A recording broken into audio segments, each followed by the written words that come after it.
आता झालं काय माहिती आहे का, आमच्या आजोबा थकलेत. म्हातारे आजोबा झालेत म्हटल्यानंतर त्यांनी काय केलं, त्यांच्या हातची जी जुनी तलवार आहे ती तलवार भिंतीला टांगून ठेवलेली. आठवण म्हणून ठेवले असते.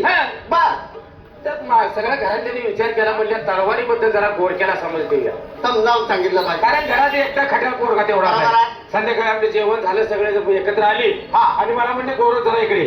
म्हणजे काय भानगड काय हो, म्हणजे घरात सगळ्या वस्तूला हात लाव, पण हे भिंतीला टांगून ठेवलेली जी तलवार आहे त्या तलवारीला कधी हात लावू नको. का म्हणून विचारायचं नाही का रे? काय भानगड आहे म्हणली, तलवारीला काय हात लावायचा नाही.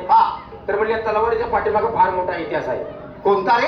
मी म्हटलं काय भानगड आहे, तर या तलवारीचा नेम असा आहे की तलवार जर हातात घेतली तर वाघाची शिकार करायची आणि घरी परत यायची. काय झालं? वाघाची शिकारच करायची.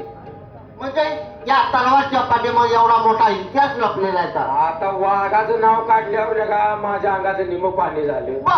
त्यांना म्हणलं हा ब्रेड खाऊन मला चाला येईना. होय. आणि म्हणलं मी तलवार घेऊन वाघाची शिकार कवा करायचा. बरोबर आहे. कशाला म्हणलं मी तलवारीला हात लावतोय. सगळे तिकडे तिकडे गेली, झोपी गेली. 1-2 दिवस गेलं. काय माझ्या डोक्यात खूळ पेटलं, उठणं ते दुपारच्या तलवारच हातात घेतली. उन्हाचं मग नाही. आता पुन्हा माझ्या डोक्यात आले की मला घरातल्यानी सांगितलंय या तलवारीचा नेम असा आहे की वाघाची शिकार केल्याशिवाय घरी परत यायचं नाही. काय नाही, गेलो जंगलात शिकारीला. अगोदर 2 दिवस कालवा उठला होता, बिबट्या सुटलाय म्हणून. आता म्हणलं त्याला ठेवायचा नाही, सोडायचा नाही. कुठं असेल तर तो चार बाजूची माणसं म्हणलं सुखी करायची. आजोबा तलवार हातात आहे. होय. काय सगळ्या जंगलात फिरू पण बोंबले ते दिसलं सुद्धा नाही मला कुठे. म्हणजे 2 दिवस त्या जंगलात तो फिरत होता. वाघला एकही वाघ भेटला नाही. वाघ मी नाही, ते बिबटे मी कुठे दिसला.